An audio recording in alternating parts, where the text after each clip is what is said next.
Hello, good morning. Sa video na to, matututunan mo kung paano ka makapag-apply ng Exit Re-entry Visa or makapagbayad sa Alraji mobile application na pwede mo siyang i-download sa cellphone mo. At pwede kang magbayad kahit nasa ang lugar ka man basta may internet connection ka. So, halika, umpisahan na natin.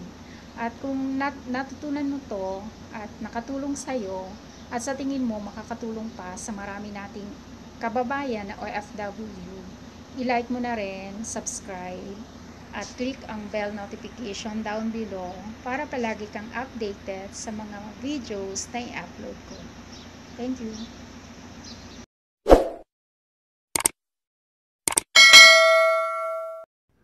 Good morning! Dito sa video na to, ituturo ko sa inyo step by step kung paano ka makakapagbayad ng Exit Re-entry Visa kung gusto mong magpunta sa sarili mong bansa, kung gusto mong magbakasyon, or kung gusto mong mag-exit, dito ka rin magbabayad sa Alraji mobile application. Pero kung gusto mo naman na bumalik ulit sa pinanggalingan mo na hospital, na company, or kung anumang establishment na gusto mong bumalik, pwede ka ditong magbayad sa Alraji mobile application. So, umpisahan na natin. Kailangan lang na meron kang Alraji mobile application. Ito yon. So, kailangan tayong mag-download nitong Alraji mobile application dito sa Play Store.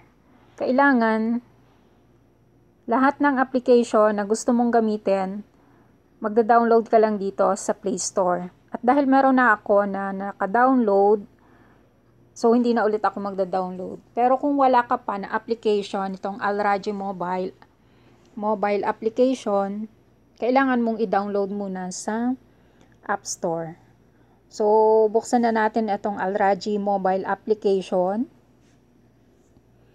Tapos, kung hindi ka pa enter ng username and password, hindi ka pa nakapag-open sa kanila, pwede ka lang mag-create ng sarili mong username and password. And then, automatic na yon kapag ni-remember me, nakaregister ka na sa kanila. Pero kailangan lang na yung mobile mo dito sa Saudi Arabia, sa lahat ng transactions mo, naka-register yan sa kanila. So, alam na nila na ikaw yan. Click mo lang yung username mo dito. Tapos, enter mo yung password. And then, papadalhan ka nila ng one-time password. Click mo yung login. Hindi naman nakakatakot na mag-open ka ng application, Alraji Bank application, dahil every transactions mo, magpapadala sila ng one-time password. So, ito yung pagsusulatan mo ng one-time password mo. At ipapadala sa nakaregistered mong mobile number sa Alraji. So, kailangan, kung bago ka pa lang, kailangan yung mobile mo, i-register mo muna sa Alraji para every transactions, mapapadalan ka nila ng one-time password para makapagbukas ka anytime, anywhere na gusto mong gamitin yung application. So, eto na siya. Once na ma-enter mo yung code at tama yung code, automatic siyang magbubukas. Dito, makikita mo yung account mo sa bandang ito. Pero yung sa akin, hinide ko na siya. And then, dito sa bandang kaliwa, makikita mo tong tatlong ito. Tatlong dot, tatlong dash. Ito siya. Dito mo i-open. Ayan. Anong nangyari? And then, kapag na-click mo to, excuse me, mag-o-open siya, click mo tong payment.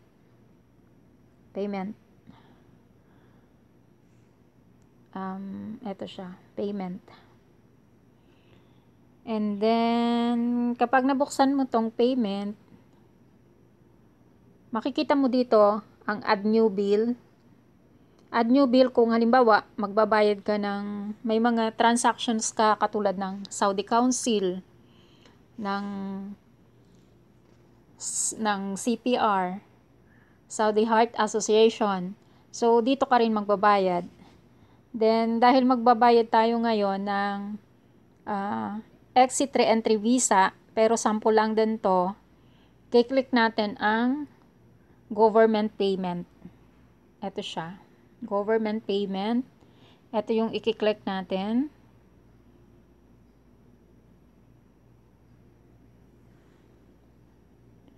So, makikita mo dito, mayroong expatriate services para to sa non-Saudi, civil registration para na to sa Saudi, driving license, motor vehicle, Saudi passports, visa services, traffic violation. Etong lahat na to para na to sa Saudi. Except lang sa first na ino-offer nila sa atin, expatriate services. Kiklik mo siya. Ito.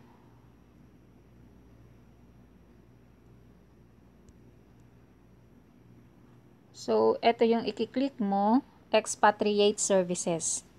Pag na-click mo siya, makikita natin dito, meron siyang extend visitor visa. Etong extend visitor visa, kung halimbawa, may family ka dito, andito yung husband mo, at sinama mo dito yung mother mo, yung anak mo, para mag-visit for 3 months, at gusto mo silang i-extend for 4 to 5 months or 6 months, pwede up to 1 year. So, ito ang i-click mo, extend visitor visa. Ayan. And then, kung gusto mo naman mag-renew ng ikama, ito yung i-click mo. Magbabayad ka ng ikama, magre-renew. And then, dahil ang tutorial ko ngayon is para sa exit re-entry visa, ito yung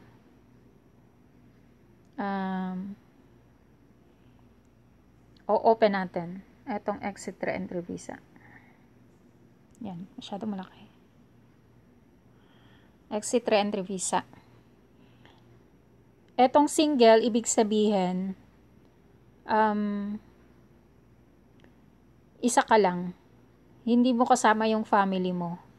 Pero itong exit re-entry visa, multiple, ibig sabihin nito is, kasama mo yung husband mo, kasama mo yung anak mo, family mo. So, ito yung i-click mo kapag gusto mong bumalik dito sa Saudi Arabia at mag-exit re-entry visa ka. So, kung halimbawa nagkamali ka, pwede mo siyang i-click itong visa cancellation. Pwede din naman ang replace ikama. So, dito, madami kang choices din. Sa mga non-Saudi to, change of occupation, dependents entry visa collection, issue new ikama for citizen's wife, lost passport fine, andito lahat. Halimbawa, hindi ka kaagad nakabalik dito sa Saudi Arabia, pwede mong i-click itong exit re-entry visa duration, mag-extend ka. So, punta na tayo sa topic natin na exit re-entry visa single. So, etong exit re-entry visa na single, katulad ng sabi ko kanina, kapag single ka lang, bachelor, na gusto mong bumalik sa Saudi Arabia sa iyong pinanggalingang trabaho. So, click natin to. Tatanong sa iyo kung payment o refund. Ito siya, payment o refund.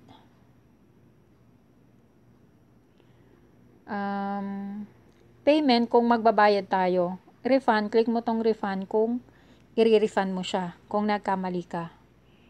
And then, retrieve my details. Kung naka-check mo to, mariretrieve yung ikama mo. Ibig sabihin, nakasulat na dito, naka-enter na dito yung ikama mo or yung resident permit natin dito sa Saudi Arabia. So, kung hindi pa, pwede nating isulat yung ikama number natin dito. Tapos, kung gusto mo, yung visa duration in days, mamimili ka kung 30 days, kung 60 days, kung 90 days, kung 120 days. 30 days means 1 month. Ito, ibig sabihin 1 month. Ito, ibig sabihin 2 months. Ibig sabihin 3 months ka magbabakasyon at babalik ka ulit. Then 4 months. Pero kalimitan, dito lang tayo sa 1 to 90 days. So, kung halimbawa 60 days, pipiliin natin 60 days. Then, click natin itong retrieve my details. Yan. Para ma-retrieve yung details natin. So, nandito na, nakasulat na yung ikama number natin. And then, kapag kinlik na natin to, automatic, punta tayo ng next. Kapag nag-next na tayo, dadalhin niya tayo dun sa account number natin. Dito makikita mo yung account number natin at saka kung magkanong laman ng iyong pera sa bangko mo dito sa Saudi Arabia. So, kung may laman to, kailangan may laman siya bago ka magbabayad. So, eto lang yung i-click mo. Pag kinlik mo dito, pag kinlik mo itong account mo na ito, automatic siya na magdideduct na kung magkano yung babayaran mo. So, ganun lang, napakasimple at napakadaling sundin ang tutorials na ito. At kung natuto ka at sa tingin mo ay makakatulong sa kapwa natin OFW dito sa Saudi Arabia, paki-like, paki-share, at paki-comment na din sa baba para makatulong tayo sa mga kababayan natin. Maraming salamat at nawa ay natutunan mo para sa sunod, ikaw na yung magbabayad ng sarili mong exit re-entry visa, single or multiple man. Pwede na tayong bumalik sa account natin. Maraming salamat at sana'y natutunan mo lahat ng mga tinuro ko. Thank you.